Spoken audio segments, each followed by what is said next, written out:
This is the Tuesday, September 30th, 2025 weather update.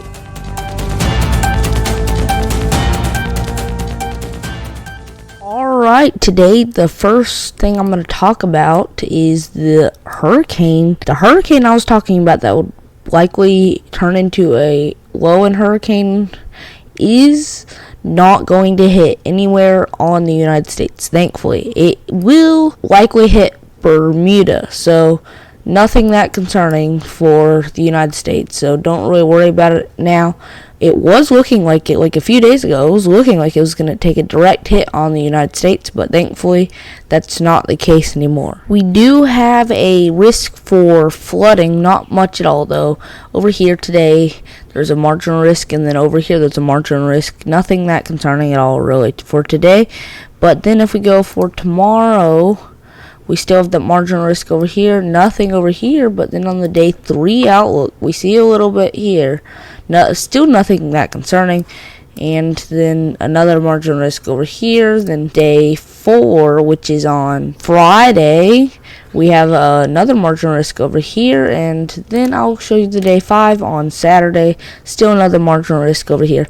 Nothing that concerning, but still, if you were any of those marginal risks, just know you're going to get a decent amount of rainfall. Here is the 6 to 10 day temperature outlook, and we're seeing above average temperatures in our area and below average temperatures west. And I'm going to show you the pattern today of what that will cause. We're going to see waves of cold air trying to come in this way, and they really won't get so far to us. But then as we go later on, this is the 14 day temperature outlook. You see we're not seeing as much of a cold air mass over here. Then the 3 to 4 week, now we're seeing above average temperatures over here, and then in our area we're starting to see a little cutout of less above average temperatures.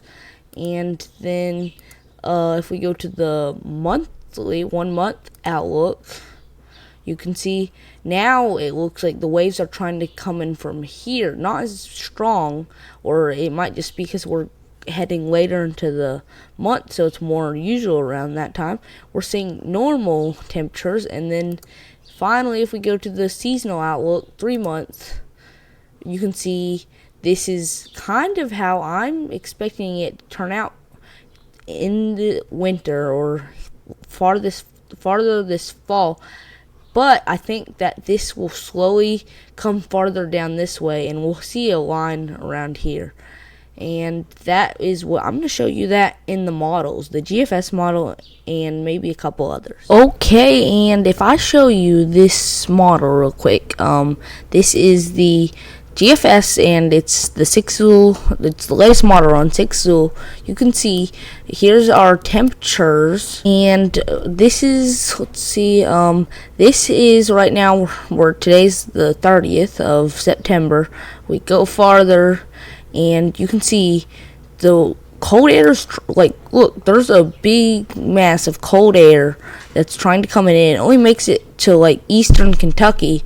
If we go farther, this is right now, I'm showing you in the future around October 11th. You can see there's this cold air mass that literally makes it in, and it goes really far down, all the way. It in fact goes all the way down to the coast, and that's because all this Arctic air is trying to make it in, and the battle between cold and warm air are literally fighting. And I wouldn't be surprised if we see severe weather in this period from now until, like, we could start seeing it in the next week, and then it might start slowly ramping up. One of the model runs was showing we would have a severe weather outbreak in our area, but then it changed. So right now things are kind of uncertain, but all we know is that all the models are kind of agreeing on these cold air masses just trying to make it in.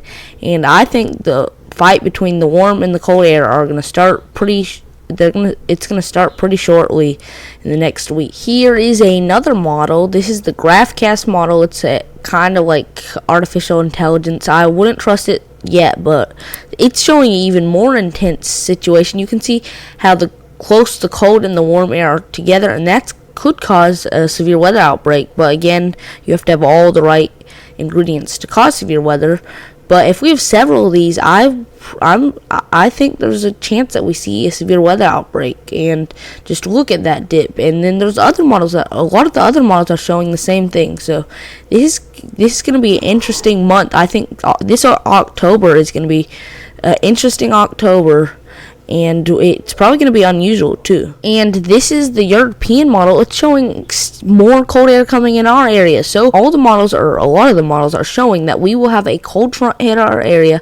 We could see some areas of, like, in our area, we could see highs in the 60s and maybe even lows down to 40. So we're going to see a cold front come in, and we could see really cold temperatures, unusually cold temperatures. And that is, so just watch out for some cold air, and I'll just be prepared for that. But I don't think this will come in till like later this month, probably around or in the middle, or like maybe around October 10th or a little later is when we're going to start seeing this cold air.